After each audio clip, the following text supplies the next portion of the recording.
बस रहने भी दो, तुम मुबालगा आराई से काम लेकर मुझे गलत फहमी में मुब्तला कर रही हो। मैडम मैं तो हकीकत कह रहा हूँ, अब भी आप शानदार हैं, खुद से बेशक गाफिल रहती हैं। आपने जिंदगी में क्या देखा है? आपको तो सिर्फ अपने बच्चे की परवरिश और मुस्तकबिल की फिक्र लगी रहती थी।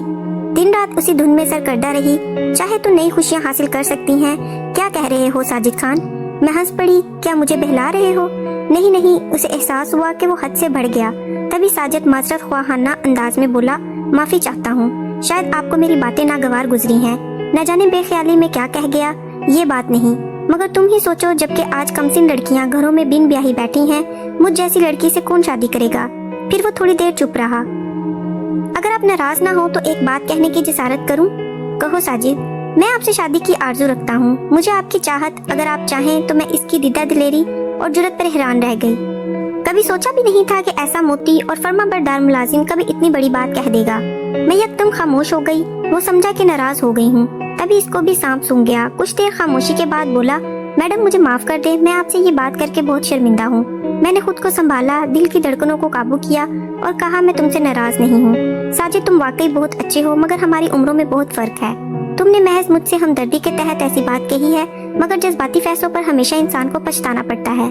उसने पुरअज़म लहजे में कहा, आपसे ऐसी बात कहना गुस्ताखी तो हो सकती है, ये जज्बाती फैसला बिल्कुल नहीं है।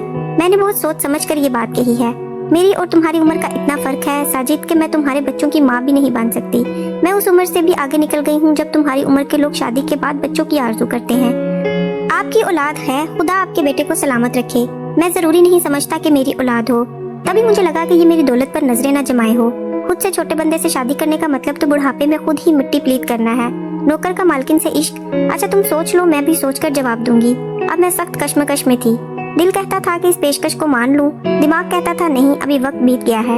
इंसान इतने भी अच्छे नहीं होते, अच्छे अच्छे मर्द भी फरेब दे जाते हैं, कहीं धोखा न हो।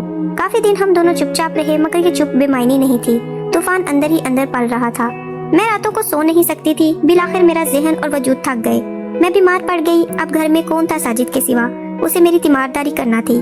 डॉक्टर के पास ले जाता, मेरी दवा लाना होती या कुछ भी, ये सिर्फ अकेले में करता था। वाकई अकेली औरत को किसी मजबूत मर्द के सहारे की जरूरत होती है। मुझे भी यकीनन साजिद से मोहब्बत नहीं थी, मगर वो मेरी जरूरत बन गया था। उसने हमेशा अपने सुथरे अमल से ऐसी जगह बना ली थी कि मैंने जहन में उसे जीवन साथी का दर्जा देना शुरू कर दिया। आदमी हर लम्हा एक ही बात सोचता रहे और इस कश्मकश से निकल भी ना सके, तब वो एक दिन जरूर अपनी कुव्वत खो बैठता है। हर पल सोचने से मेरे भी असाब जवाब दे गए थे। सर में दर्द रहने लगा। मैंने बिजनेस के मामलात से हाथ उठा लिया। तमाम अमूर साजिद के जिम्मा हो गए। एक दिन सर में शदीद दर्द था। मैं अपने हाथ से सर दबा रही थी कि साजिद ऑफिस में आ गया। उसके हाथ में कुछ फाइलें थी। मेरे कमरे में आने की इजाजत तलब की।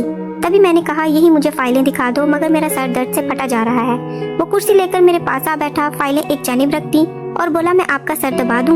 मैंने कहा, नहीं, मगर फाइलें मत खोलो, सुबह दिखा देना। उसके मना करने के बावजूद मेरी पेशानी पर हाथ रखा। मुझे उसके हाथों से सुकून मिला। बेशक औरत को अपनी पाकबाजी और मर्द की जात पर एतबार नहीं करना चाहिए, क्योंकि यकीन की दीवारें किले की मानिंद भी मजबूत हों, उनके टूट जाने का खतरा रहता है।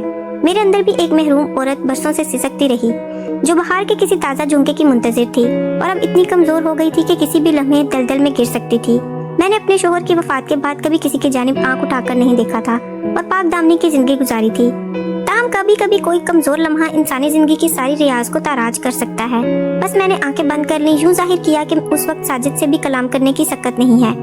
साजिद ने जान लिया कि मैं इस घर की छत के अपने ऊपर गिर जाने के डर से सहमी पड़ी हूँ, लिहाजा उसने माजरत चाही।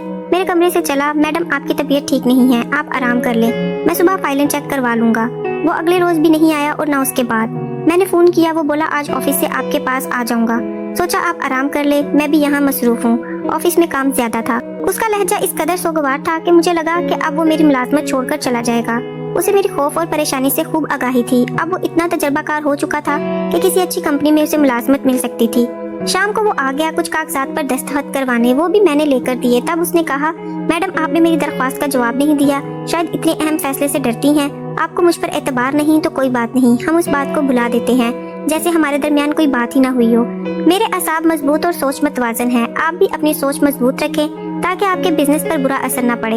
उसकी गुफ्तगू से मेरे दिल और जहन पर छाए बादल छट गए, मगर उसका ख्याल दिल से नहीं गया। ना चाहते हुए भी मैंने कह दिया, मुझे एक सहारे की जरूरत है, पर मेरे बेटे को खुदा सलामत रखे, मगर वो अपनी नई जिंदगी में गुम हो गया है। मुझे मालूम है मैं वाकई अपना घर बसाना चाहती हूँ। मगर तुम्हारे बारे में सोचती हूँ कि तुम्हें इसमें खसारा होगा, जबकि मुझे नहीं, मुझे भी खसारा नहीं है।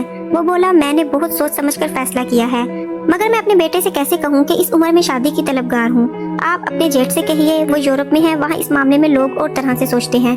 यकीनन वो आपकी मदद करेंगे। बड़ी हिम्मत के बाद मैंने अपने जेठ को फोन कर दिया, उनको अपने मसले से आगाह किया। वो बोले, जरूर शादी कर ले, आपके बेटे को मैं संभाल लूंगा, मगर बिजनेस की मालकन आप ही रहिएगा, किसी और को मालिक ना बनाइएगा।